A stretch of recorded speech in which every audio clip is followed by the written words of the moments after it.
Hello viewers, नमस्कार। Pathfinders bye academy IAS के YouTube channel पर आप सभी का स्वागत है। सो फ्रेंड्स, इंडिया चाइना के रिलेशंस में काफी ज्यादा नॉर्मलाइजेशन की खबर कुछ समय से चल रहे थे। प्राइम मिनिस्टर मोदी ने शी जिनपिंग से मुलाकात भी की और आज नीति आयोग की रिपोर्ट में यह भी कहा गया कि हमें चाइना के द्वारा जो एफडीआई आ रहा है उसके रेस्ट्रिक्शंस को हटा देना चाहिए। In fact we should open our door for the Chinese investors. और भी बहुत सारे पॉजिटिव बात इंडिया और चाइना के बीच में काफी समय से चल रहे हैं।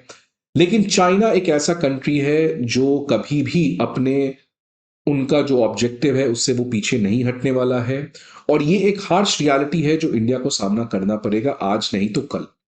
और उस हार्श रियलिटी का एक बहुत इंपॉर्टेंट एलिमेंट है दैट चाइना ऑलवेज थिंक्स कि अरुणाचल प्रदेश उनका एक अहम हिस्सा है। इसलिए बार बार अरुणाचल प्रदेश को लेकर चाइना जो है वो भारत के साथ प्रॉब्लम क्रिएट करना चाहता है।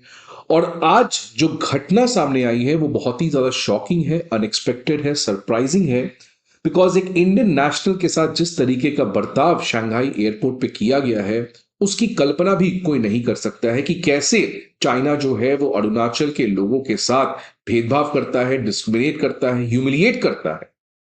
आज उसी के बारे में मैं बात करने वाला हूं कि आखिरकार ये हुआ क्या है। तो बेसिकली फ्रेंड्स, एक लेडी है जिनका नाम आप देख सकते हैं, पेंग वैंग थॉन्डो। ये जो लेडी है ये लंदन से जापान जा रही थी। ये एक इंडियन ओरिजिन पर्सन है जो यूके में रहती है इस समय। और ये लंदन से जापान जा रही थी और उसके बीच में एक स्टॉपओवर था बीच में, शंघाई एयरपोर्ट। तो लंदन से शंघाई एयरपोर्ट पहुंची और शंघाई एयरपोर्ट से इनको फ्लाइट चेंज करके आगे जर्नी कंटिन्यू करना था जापान के लिए। लेकिन शंघाई एयरपोर्ट पे जो चाइनीज ऑफिशियल्स हैं उन्होंने इसको डिटेन कर लिया और उसके बाद इसको बहुत ज्यादा हैरास किया। और इनका बस कसूर ये था दैट ये अरुणाचल की है तो ये इंडियन पासपोर्ट कैसे रख सकती है, बिकॉज अरुणाचल तो चाइना का पार्ट है। तो being from Arunachal, how can someone has a Indian passport.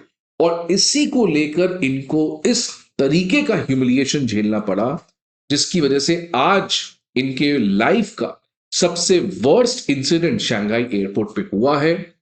And this is why today she is asking for accountability.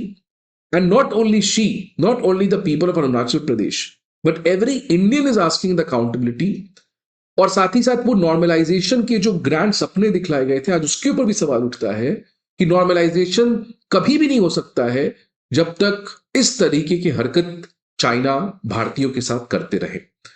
अब पेम बैंग ने अपने सोशल मीडिया प्लेटफॉर्म पर जो कहा है और जो उनका प्रेस कॉन्फ्रेंस आया है उसके बारे में आज इस सेशन में हम लोग बात करने वाले हैं। देखिए न्यूज क्या है।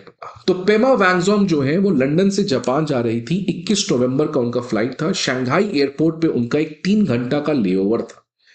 उन 3 घंटे के लेओवर पे जो था वो इमिग्रेशन काउंटर पर गई और इमिग्रेशन काउंटर पे जब उनको फ्लाइट चेंज करना था टुवर्ड्स जापान तो उनके पासपोर्ट को वहां के इमिग्रेशन ऑफिशियल्स ने इनवैलिड ठहरा दिया।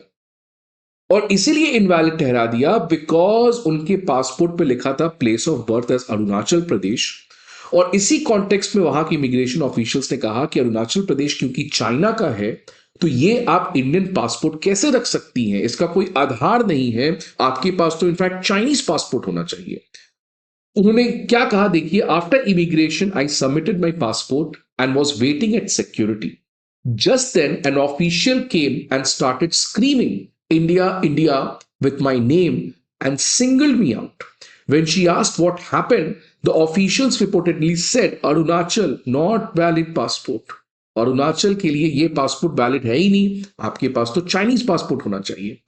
पेमा ने मीडिया आउटलेट को कहा दैट जब ये सब चीजें चल रहा था, जिस तरीके से मुझे डिटेन किया गया, मेरे पासपोर्ट को इनवैलिड ठहराया गया, जो चाइनीज ईस्टर्न एयरलाइंस के स्टाफ है जिनसे इन्होंने फ्लाइट बुक कर रखा था, they were standing right next to her, mocking at her, laughing at her and even asked her to apply for a Chinese passport. इन्होंने कहा कि अगर आपको आगे जाना है तो चाइनीज पासपोर्ट के लिए आप अप्लाई करें।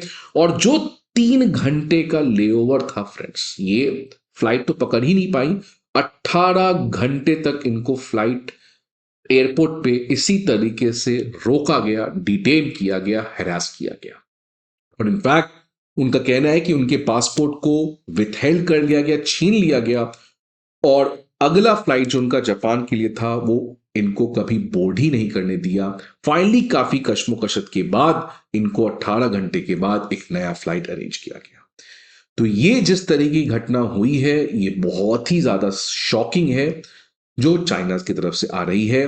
और चाइना इस अरुणाचल प्रदेश को लेकर लग रहा है काफी ज्यादा एग्रेसिव हो रहा है। 2023 में ही बहुत बड़ा कंट्रोवर्सी मचा था जब चाइना ने एक मैप निकालकर इनलीगली अक्साई चीन का पार्ट और अरुणाचल प्रदेश ये दोनों को साउथ तिब्बत का पार्ट दिखलाया।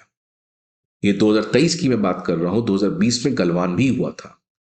स्टेपल वीजा, आपको पता है कि चाइना तो काफी समय से इस तरीके से स्टेपल वीजा लॉन्च कर दिया है अरुणाचल प्रदेश के लिए कि जो भी अरुणाचल के लोग हैं जब वो चाइना जा रहे हैं तो उनको जो वीजा मिलेगा वो डिफरेंट होगा as compare to any other Indian from other state.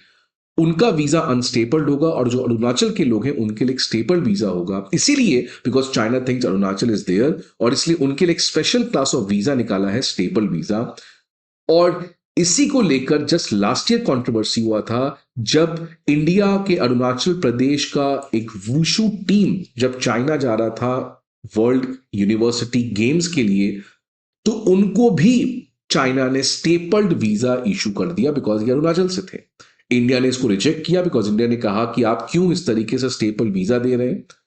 तो फिर इंडिया ने कहा कि अगर आप स्टेपल वीजा देंगे तो हम तो आपके यहां नहीं आने वाले हैं और इसलिए वुशु टीम चाइना जाने से मना कर दिया।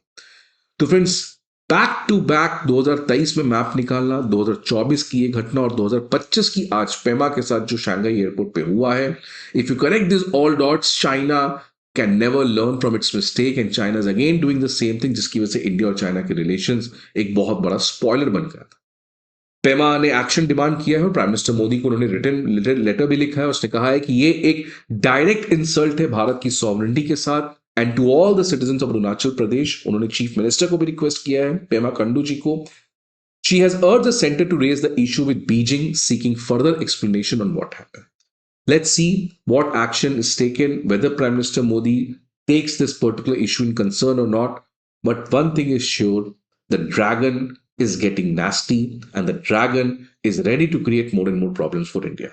What options India has? I want you to answer this. Please let me know in the comment box. I hope आपको ये वीडियो अच्छा लगे. See you again in some other video. Till then, goodbye and take care.